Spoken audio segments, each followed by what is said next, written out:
Hello and welcome everyone to Lakshya Initiative Prelims 2022 by Study IQ। आज हम शुरुआत कर रहे हैं इंटरनेशनल रिलेशंस के करंट अफेयर रिवीजन की, यानी कि पिछले 12 से 15 महीने में जो डेवलपमेंट्स हुए उनको हमें प्रीलिम्स स्पेसिफिक अप्रोच से रिवाइज करना है। सब कुछ जो न्यूज़ में आया, सब कुछ जो आपके मैगजीन्स में है करंट अफेयर्स की, ज़रूरी नहीं है कि वो हर डिटेल आप एब्जॉर्ब करें, राइट। तो अप्रोच का क्या मतलब है, यानी कि टाइप ऑफ क्वेश्चंस कैसे आते हैं, कौन सी इंफॉर्मेशन हमें पिक करनी है और कैसे उसको यूज़ करना है। सबसे पहले इंस्टीट्यूशन से क्वेश्चन आने की संभावना रहती है, रिपीट होते हैं। मतलब क्या हुआ, जैसे अभी रशिया यूक्रेन क्राइसिस के दौरान यूएनएससी के रिलेवेंस पे क्वेश्चन उठा।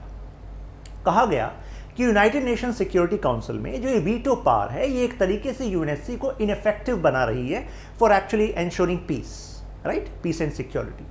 तो ऐसे में क्वेश्चन कहां से आएगा, यूएनएससी की relative power with respect to UN general assembly. जब रिफॉर्म्स की बात उठी रही है यूएनएससी में, तो हमें पता होना चाहिए कि इस इंस्टीट्यूशन में रिफॉर्म कैसे होगा, प्रोसेस क्या है उसका, राइट। यहां पे स्टेटमेंट वाइज क्वेश्चन बन सकता है।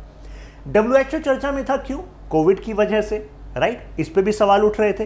तो ऐसे में डब्ल्यूएचओ और हेल्थ से रिलेटेड जो ग्लोबल इनिशिएटिव्स हैं उसके बारे में हमें जानकारी होनी चाहिए। For example Gavi alliance, you must be aware of this, नहीं तो रिविजन में आपके सामने आ ही जाएगा। इंडिसेस यानी कि इंडेक्स, उसमें पता होना चाहिए कि रैंकिंग क्या है इंडिया की, साथ में पैरामीटर्स क्या हैं और कौन से इंस्टीट्यूशन ने इसको रिलीज किया है, राइट। पॉपुलर क्वेश्चन है। इंडिसेस के साथ में ये भी बताना चाहूंगा, रिपोर्ट से भी क्वेश्चन आता है, यूपीएससी ने क्वेश्चंस पूछे हैं। Okay, for example world financial stability report, world economic outlook report, direct question पूछा कि मैच द फॉलोइंग करिए कि कौन से इंस्टीट्यूशन द्वारा रिलीज की जाती है। तो इंस्टीट्यूशन है लेकिन इंडेक्स या रिपोर्ट से क्वेश्चन है, ठीक है। इसके बाद ग्रुपिंग्स, जैसे कि ब्रिक्स 2022 की समिट अभी होनी है, 21 की समिट इंडिया में ही हुई थी।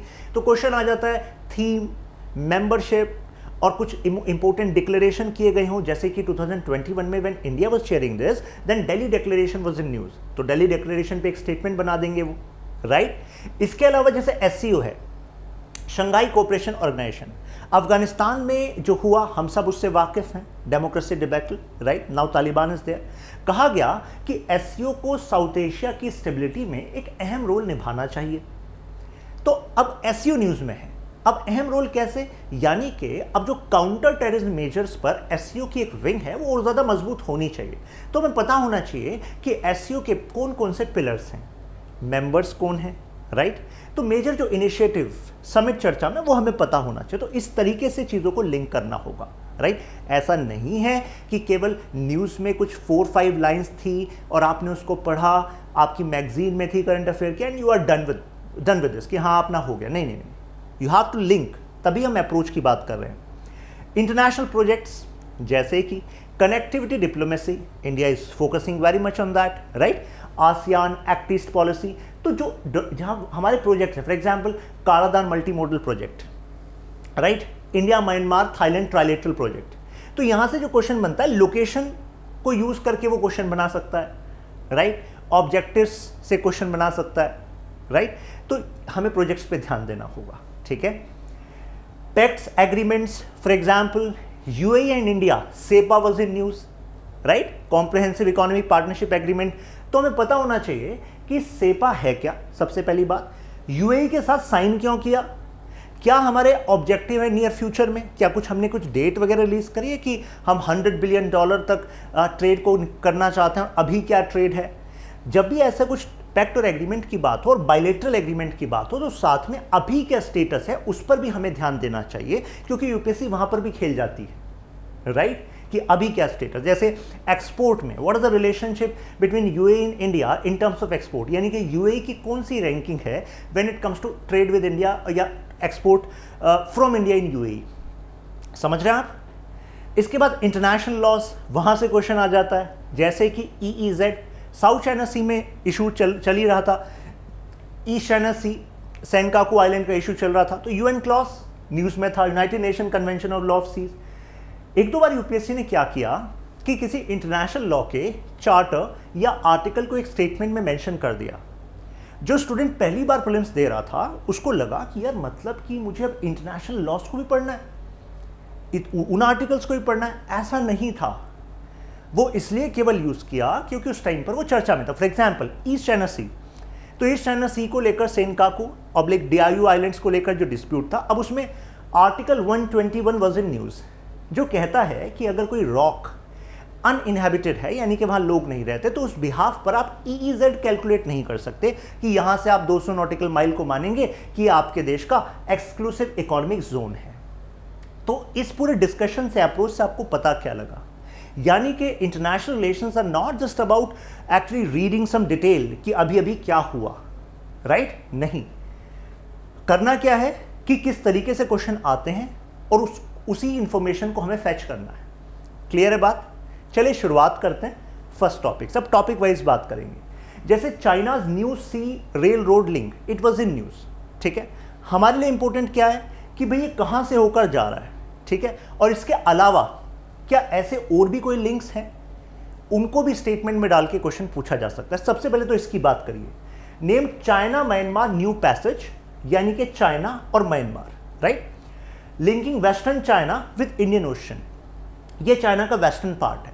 अच्छा, आप मुझे बताएंगे कि वेस्टर्न चाइना को इंडियन ओशन से लिंक करने के लिए क्या कोई और इनिशिएटिव भी है चाइना का? Come on, yes, Gwadar. How can you forget Gwadar, China Pakistan economic corridor, right. तो ग्वादार भी कनेक्ट कर रहा है और इधर ये वाला प्लान भी चल रहा है, राइट।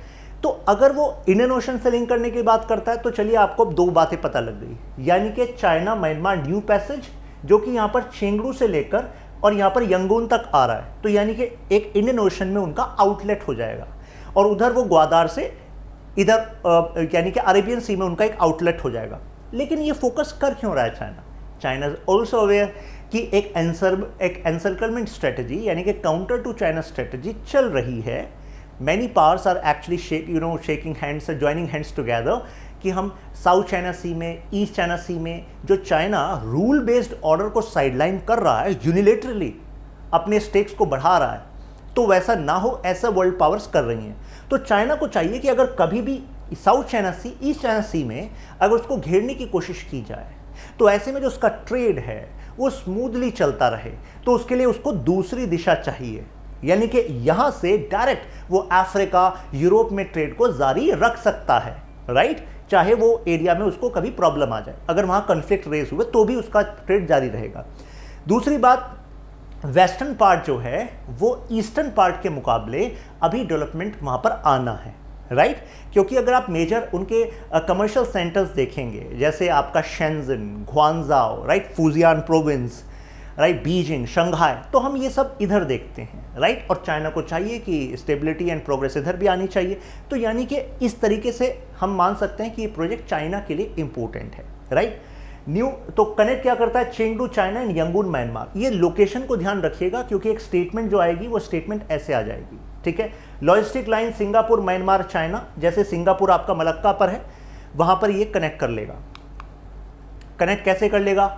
कनेक्ट ऐसे कर लेगा, मैं आपको एक मैप दिखाता हूं, उससे क्लियर हो जाएगा। जैसे सिंगापुर है, तो अगर कोई शिपमेंट मान लीजिए चाइना के अंदर जानी है वेस्टर्न पार्ट में, तो वेस्टर्न पार्ट में जाने के लिए अभी अगर यहाँ पे आपने नहीं बनाया होता, अभी जिस पर अभी काम चल रहा है, तो क्या होगा कि आपको पहले ईस्टर्न पार्ट में जाना होगा चाइना के, फिर बाय रोड आप वेस्टर्न पार्ट में जाएंगे। लेकिन अब सिंगापुर से, स्टेट ऑफ मलक्का से होते हुए यंगून, और यंगून से डायरेक्ट आप चेंगडू तक जा सकते हैं। यानी कि उनके लिए अब यहाँ पर वेस्टर्न पार्ट में ट्रेड करना, ये शिपमेंट को पहुंचाना, ये आसान हो जाएगा, राइट। अब इसके कुछ की पॉइंट्स देखिए। China is also planned on this Kyaukpyu port in Myanmar. ध्यान रखिएगा, दो पोर्ट चर्चा में रहे, एक क्योप्यू और एक सितवे। सितवे पर India is investing heavily, right, हमारे इंटरेस्ट हैं, और क्योप्यू पर चाइना इन्वेस्ट कर रहा है। हालांकि इंडिया भी चाहता है कि उसके स्टेक्स यहां पर रहें। तो Kyaukpyu port in Myanmar, Rakhine state. China plans to develop this region in Myanmar as a border economic cooperation zone, Belt and Road Initiative के अंडर, ठीक है। ये भी एक स्टेटमेंट हो सकती है, इसके अंडर है ये। This trade corridor is another direct Chinese outlet to Indian Ocean, जैसे कि आपको बताया, first one being Gwadar port in Pakistan. अब अगर यूपीएससी को मजा आने लगा कहा कि जरा थोड़ा और डिटेल में खेलते हैं स्टूडेंट्स के साथ, तो हो सकता है वो ऐसा कर दे, जैसे यहाँ पर है first one being Gwadar port. First क्या है? एक इनलेट, एक आप कह सकते हैं आउटलेट है इंडियन ओशन में। लेकिन अगर वो स्टेटमेंट ऐसे बना दे कि this China's new sea this road rail link via Myanmar is second such project। यानी कि अगर मैं आपसे पूछना चाह रहा हूँ कि जो चाइना पाकिस्तान इकोनॉमिक कॉरिडोर वाला जो प्रोजेक्ट है, क्या उसमें रेल कंपोनेंट भी है या केवल रोड कंपोनेंट है?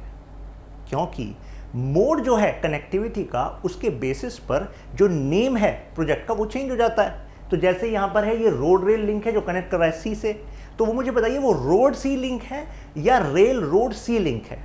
मुझे ऐसा लगता है कि काफ़ी स्टूडेंट्स कंफ्यूज हो सकते हैं इसमें, क्योंकि वो शायद कंपेयर करेंगे कि भाई चाइना जो है अफगानिस्तान में भी इन्वेस्ट कर रहा था रेलवे में और रोड में, लेकिन ऐसा कोई कंफ्यूजन नहीं होना चाहिए, आप में बिल्कुल स्पेसिफिक रहना है। ठीक है, मेरी कोशिश ये रहेगी कि जितने ट्रैप्स यूपीएससी आपके सामने ला सकती है वो ट्रैप्स यहाँ पर ला दूं, जिससे कि आप थोड़े से अवेयर हो। थोड़ा सा सर्च भी आप करेंगे ना, तो इस बहाने वो डिटेल्स आपके दिमाग में रह जाएंगी। ठीक है, तो आपको मुझे क्या बताना है इन कमेंट्स में कि जो ग्वादार वाला कनेक्शन है वो रोड रेल है या फिर केवल रोड है। ठीक है, और ये तो आपको पता लगे रोड रेल है, क्योंकि जैसे आप ये सर्च करेंगे ना तो मेजर आपको आर्टिकल्स मिलेंगे, वो आएगा कि ये चाइना का फर्स्ट रोड रेल लिंक है जो कनेक्ट कर रहा है किससे, इंडियन ओशन से। ठीक है, now China's alternative to Malacca dilemma इस प्रोजेक्ट को माना जा रहा है। क्यों? ये है मलक्का स्ट्रेट, बहुत ही क्रूशियल है क्योंकि ट्रेड यहां से होकर जाता है। तो अब ये माना जा रहा है कि यहां पर अभी इंडोनेशिया की यहां पर सबोंग में इंडिया भी पोर्ट बना रहा है, अपना बेस बनाना है, और चाइना इसके खिलाफ है कि ऐसा आपको नहीं करना चाहिए, हमारे इंटरेस्ट खतरे में आ जाएंगे। लेकिन इंडिया को अपने आप को सिक्योर करना है, क्योंकि इधर अंडमान एंड निकोबार आइलैंड है और यहाँ पर अगर चाइना की नेवी की प्रेजेंस हुई ज़्यादा तो हमारे लिए स्ट्रेटेजिकली खतरे वाली बात है। तो ऐसे में चाइना क्या कर रहा है, इसका अल्टरनेटिव ढूंढ रहा है इस प्रोजेक्ट में। राइट, कभी अगर यहाँ पर भी समस्याएं बढ़ी तो वहाँ पर हम आसानी से चल सकते हैं। ये जो डिलेमा है, ये वर्ड सबसे पहले किसने यूज़ किया था? हु जिनताओ ने यूज़ किया था, जो चाइनीज़ प्रेसिडेंट थे। ठीक है, बेसिक डिटेल ध्यान रखिए, कभी कभी यूपीएससी खेल जाती है इस पर। Since most of China's oil imports pass through states of Malacca, a maritime blockade here could paralyse China's economy. और देखिए स्ट्रेटजी का मतलब ये होता है कि जो वर्स्ट हो सकता है आपके देश के साथ, आप पहले उसके बारे में सोच लीजिए। ठीक है, वर्स्ट क्या हो सकता है कि भाई यहाँ पर ब्लॉकेड कर दें देश मिलकर, तो ऐसे में चाइना कहेगा अच्छा ब्लॉकेड कर रहे हो, चलो हम तो यहाँ से अपना ट्रेड जारी रखेंगे। ठीक है, क्लियर है? Now second is comprehensive economic partnership agreement CEPA, UAE के साथ जो न्यूज़ में था। तो यूएई के साथ हमने साइन किया first bilateral trade agreement in the middle eastern northern Africa मेना रीजन। तो एक क्वेश्चन तो यहाँ पर ये बन सकता है, वो कह देगा आपसे which of the following country is part of MENA. ठीक है, या फिर हो सकता है which of the following country is not part of MENA region. ठीक है, तो ये है आपका MENA region, middle east and northern Africa. ये हो गया आपका मिडिल ईस्ट और ये हो गया आपका नदर्न अफ्रीका।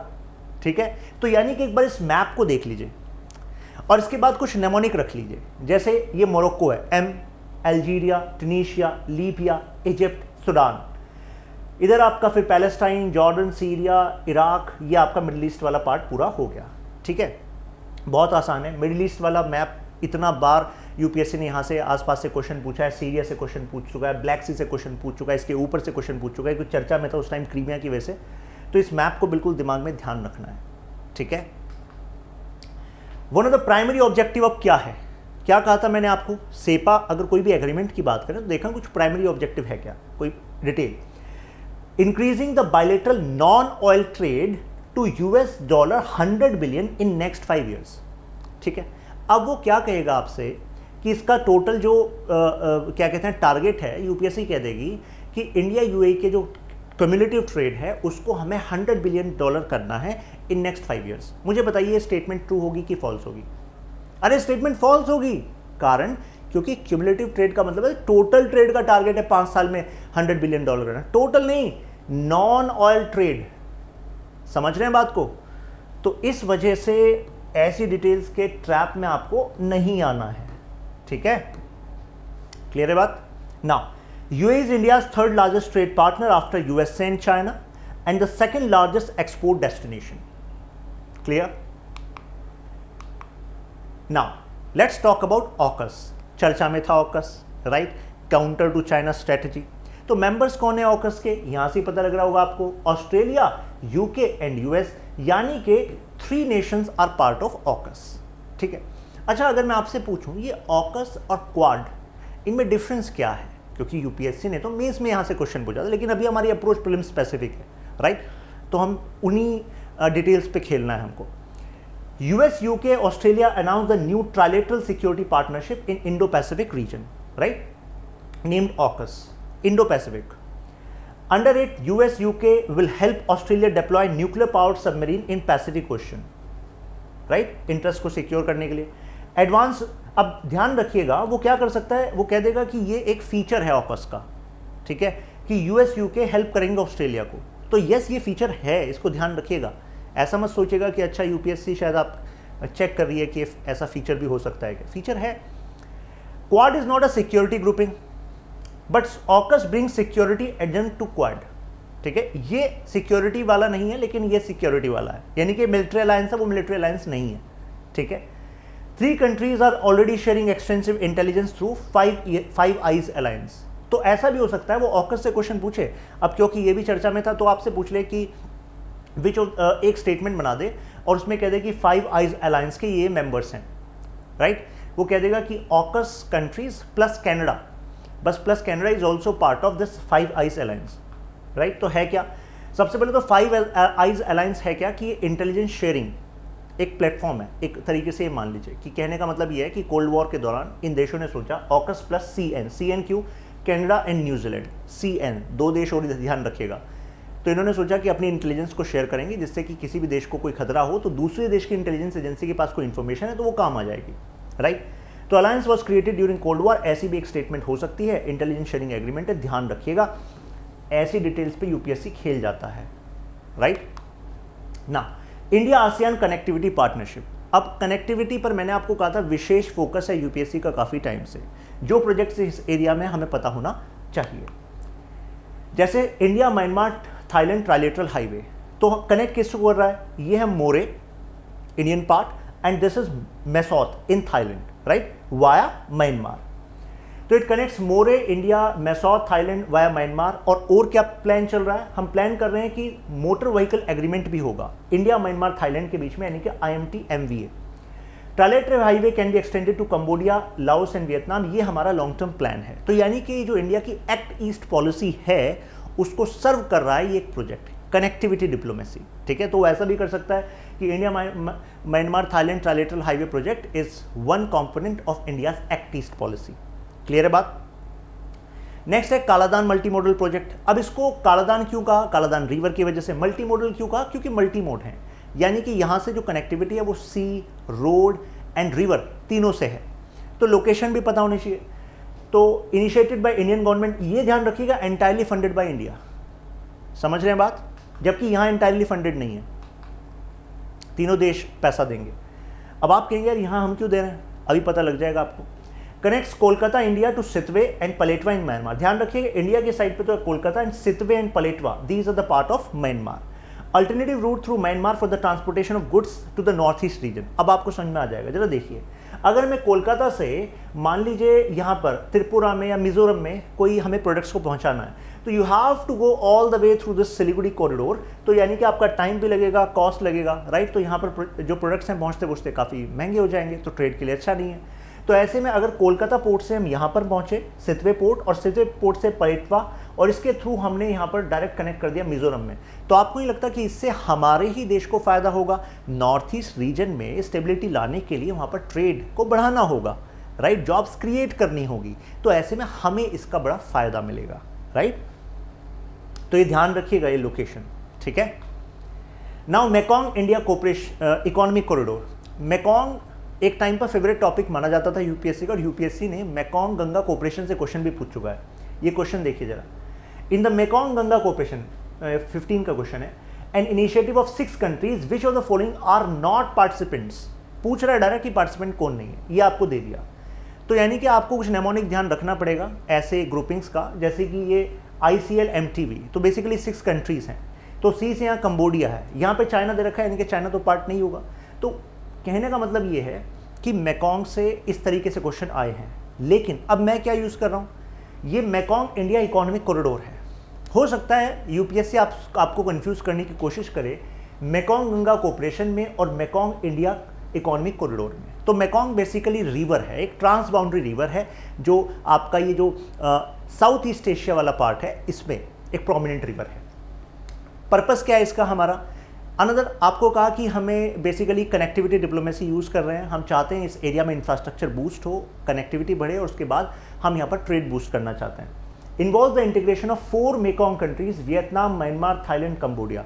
मुझे ज़रा ये बताइए, अभी जो मैंने आपको मेकॉन्ग कंट्रीज बताई, इसमें से कौन सी कंट्री आपको यहाँ पर नहीं दिख रही है मेकॉन्ग इंडिया इकोनॉमिक कॉरिडोर में? अभी आपको ये बताया था, India, Cambodia, Laos, Myanmar, Thailand, Vietnam.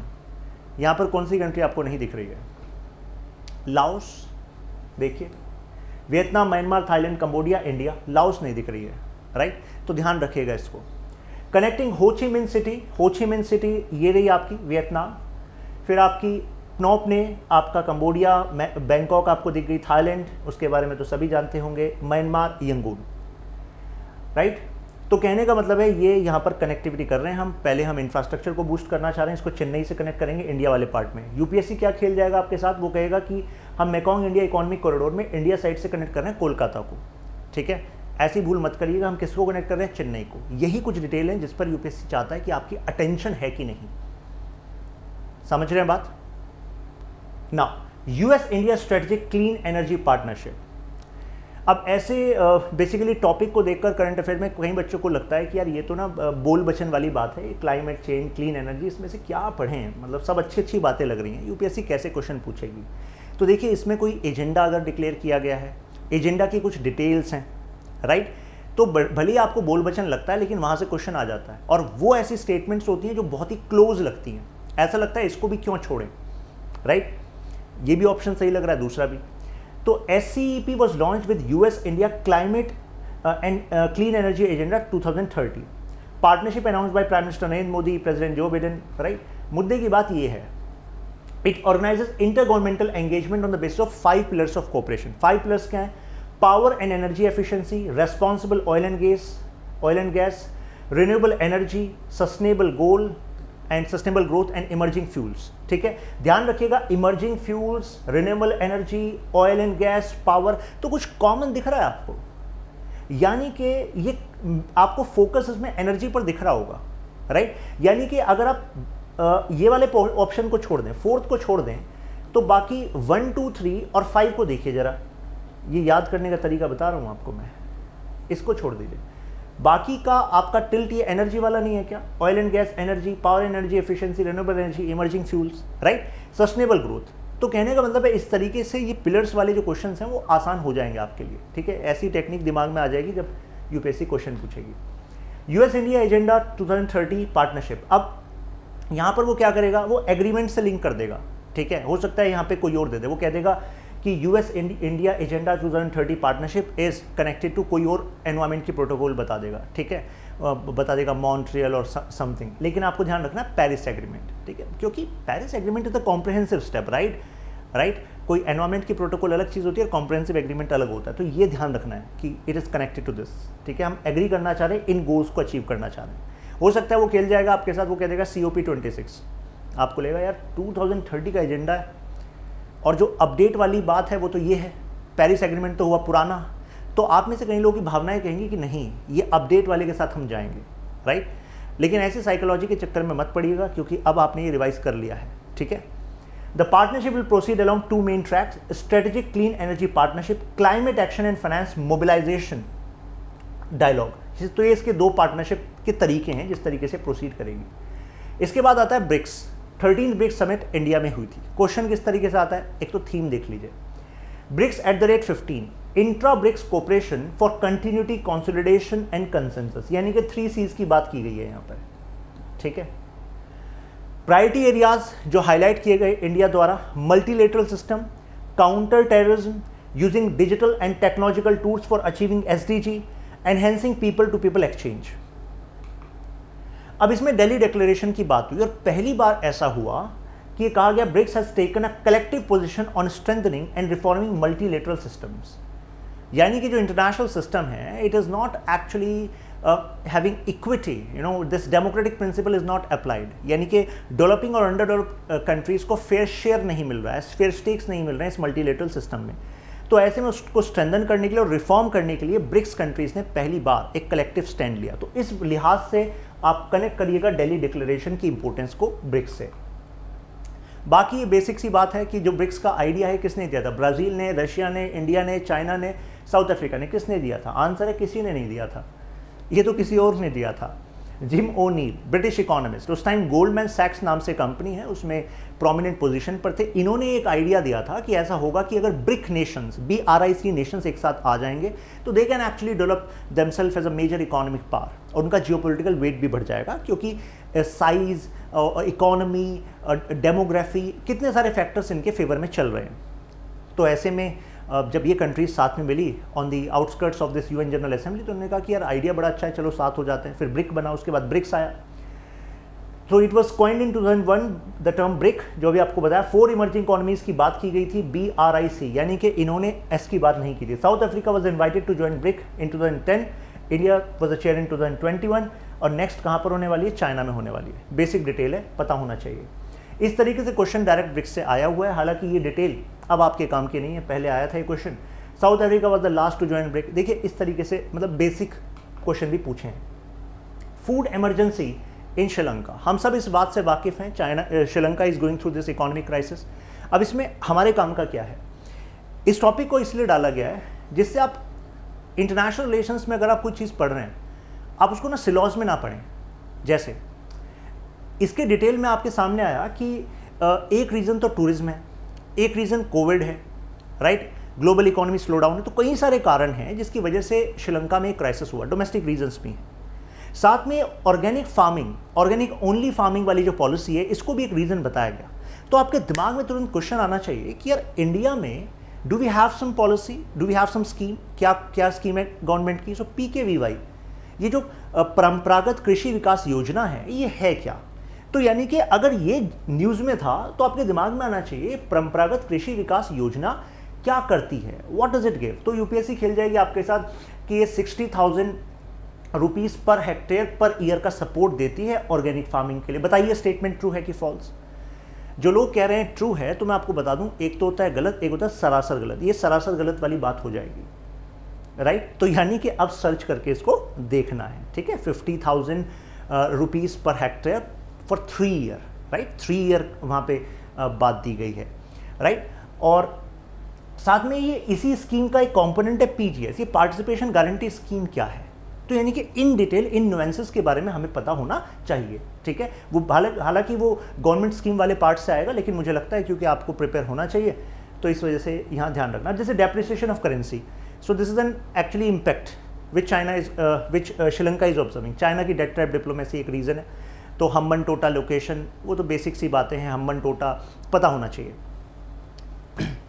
क्या पूछा जा सकता है इकोनॉमी वाले पॉइंट से? डेप्रिसिएशन, डिवैल्यूएशन, कंपैरिजन, कंसेप्ट को एप्लीकेशन में जोड़ के क्वेश्चन पूछ सकता है। तो यानी कि इन इंटरनेशनल रिलेशंस में जो वर्ड्स हैं, चाहे वो दूसरे किसी टॉपिक में आ रहे हो, लेकिन उनकी अंडरस्टैंडिंग आपको होनी चाहिए, वहां पर UPSC क्वेश्चन बनाती है, ठीक है। टॉपिक 8 है आपका ईस्टर्न इकोनॉमिक फोरम। सबसे पहले दिमाग में आना चाहिए ईस्टर्न इकोनॉमिक फोरम स्टार्ट किसने किया? अच्छा, रशिया ने किया। क्यों किया? ये ईस्ट की जब बात कर रहे हैं, ईस्ट में क्या क्या आ रहा है? ये एशिया का ईस्ट है या रशिया का ईस्ट है, राइट। और किसी लास्ट समिट में जो इंडिया एंड रशिया के बीच में हुई, मोदी जी एंड पुतिन के बीच में हुई, तो उसमें 2 टेरिटरीज को स्पेसिफिकली बताया गया था कि इनकी कनेक्टिविटी पर दोनों देश एफर्ट्स करेंगे। तो वो कौन सी एरियाज थे? What India stands to gain from there, right. तो prime minister of India address the plenary of 6th eastern economic forum via video conferencing. EEF was established by the decree of President of the Russian Federation in year 2015। तो Russia ने start किए। तो अगर आपसे कह दे वो एक statement की, देखिए eastern economic forum is a multilateral grouping which represents Asia Pacific countries. अब कोई स्टूडेंट जिसने थोड़ा सुपरफिशियली पढ़ा है वो देखेगा, अच्छा ईस्टर्न इकोनॉमिक फोरम, और जो उसके आर्टिकल में एशिया पैसिफिक कंट्रीज़ की भी जिक्र होगा, तो हो सकता है वो लिंक बना ले कि यार बहुत दिन हो गए पढ़े हुए, तो हो सकता रिवाइज हमने किया नहीं था, तो हो सकता है ये सही हो। वो सरासर गलत होगा, ठीक है। क्योंकि when we use the word multilateral grouping और मल्टीलेटरल फोरम, इसका मतलब होता है सबके बराबर स्टेक हैं उसमें, जबकि यहां ऐसा नहीं है, ये रशिया स्पेसिफिक इनिशिएटिव है। It takes place each year Vladivostok in Russia. It supports the economic development of Russia's far east. समझ बात, रशियाज फार ईस्ट। अभी आपको मैप भी दिखाया जाएगा। Expand international cooperation in Asia Pacific region. तो देखिए 2 पॉइंट है यहां पर, यानी कि Russia's far east expands international cooperation in Asia Pacific region, दोनों स्टेटमेंट आ सकती हैं। It serves as a platform for the discussion of key issues in the world economy, regional integration, development of new industrial and technological sectors. अब कोई student अगर पढ़ेगा कि यार ये ईस्टर्न इकोनॉमिक फोरम है, रशियन प्रेसिडेंट पुतिन ने बनाया था, और ये बेसिकली अपना जो एरिया है फार ईस्टर्न, इसके डेवलपमेंट के लिए इन्होंने बनाया था, ठीक है। और इसके डेवलपमेंट के लिए चाहते हैं वो आसपास के देशों से भी कनेक्टिविटी हो, एशिया पैसिफिक रीजन से। लेकिन जब वो थर्ड स्टेटमेंट यूपीएससी आपको देगी कि इस प्लेटफॉर्म पर डिस्कस किए जाते हैं की issues of world economy, regional integration, development of new industrial technology, तो यहीं देखकर बच्चे को लगेगा कि यार ये तो मतलब हवाई फायर हो रही है, ठीक है। क्योंकि जब ये रशिया स्पेसिफिक है तो ये बातें वर्ल्ड इकोनॉमी और रीजनल इंटीग्रेशन, इसकी बात क्यों होगी? लेकिन देखिए इसकी बात होगी क्योंकि फार ईस्ट जो है रशिया का, उसका डेवलपमेंट भी जुड़ा हुआ है वर्ल्ड इकोनॉमी से, right. When they are saying regional integration, तो इसका मतलब है एशिया पैसिफिक की कंट्रीज और ज्यादा ट्रेड करें और जिससे रशिया का ये रीजन भी डेवलप हो, ठीक है। Over the years, it has emerged as an international platform for discussing the strategy for developing political, economical, cultural ties with Russia and the Asia-Pacific region. This can be a fourth statement in your question. ठीक है, Russia इस time चर्चा में है, ध्यान रखिएगा। The Far East is the easternmost part of Russia. अब देखिए ये बॉर्डर किसको करता है? 2 ओशियंस को बॉर्डर करता है, पैसिफिक को और आर्कटिक को। आर्कटिक और इंडिया का खास रुझान होना इस एरिया में, इसका एक रीजन आर्कटिक भी है, राइट। क्योंकि रशिया चाहता है कि इंडिया इस एरिया को डेवलप करने में भी आए। हमारी पीएसयूज जो है यहाँ पर इन्वेस्ट ऑलरेडी कर चुकी हैं, राइट। और वो चाहता है कि वो इंडिया को एक्सेस दे to harness the potential of Arctic ocean. तो इंडिया के लिए अपॉर्चुनिटी है, राइट। 5 कंट्रीज है जिस बॉर्डर कर रही हैं, China, Japan, Mongolia, United States and this Korea, right, democratic people's republic of Korea. इस तरीके से क्वेश्चन आर्कटिक काउंसिल से आ चुका है, ठीक है। तो आई थिंक अभी आपकी अप्रोच डेवलप हुई होगी, रिवीजन हुआ होगा। कमेंट्स में बताइएगा जो क्वेश्चन मैंने बीच में पूछे थे। मिलते हैं नेक्स्ट लेक्चर में, तब तक के लिए कीप लर्निंग, कीप ग्रोइंग।